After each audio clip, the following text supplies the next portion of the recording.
मैं पंक्तियां निवेदित करती हूं कि भक्तों के दिल से उठी जो चीख बता दी दुनिया को, भक्तों के दिल से उठी जो चीख बता दी दुनिया को, तुष्टिकरण को मिलने वाली सीख बता दी दुनिया को, मंदिर के निर्माण की जो तारीख पे ताना कसते थे, चाहे जिससे पूछ ले वो तारीख बता दी दुनिया को, चाहे जिससे पूछ ले वो तारीख बता दी दुनिया को। बहुत सुंदर, बहुत ही अद्भुत अनामिका।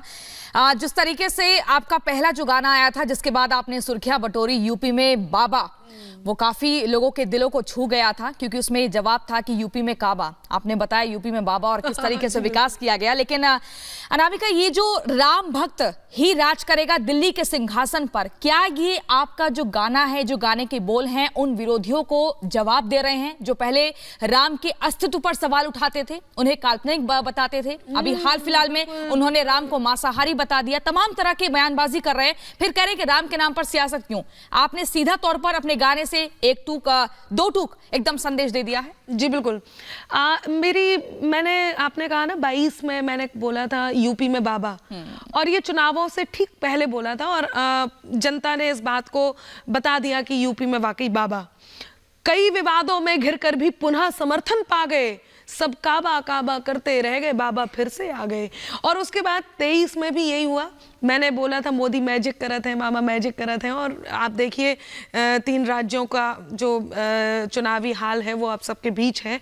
और उसके बाद 24 में मैंने पूरी जिम्मेदारी के साथ इस बात को कहा है। इसका कारण भी यही है कि इस समय जो लोग भगवान श्री राम को काल्पनिक बताते थे, उनके साथ भी क्या हुआ है वो सब ने देखा है कि त्राही तुम पर टूट न जाए त्राण समय ने मांग लिया, रावण वध के लिए राम का बाण समय ने मांग लिया, और मांग रहे थे कल तक जो प्रमाण राम के होने का, उनसे उनके ही होने का प्रमाण समय ने मांग लिया। तो समय बता देता है कि क्या है। और आपने कहा है कि विरोधियों को ये बताया जा रहा है कि दो टूक उत्तर है कि हो क्या रहा है।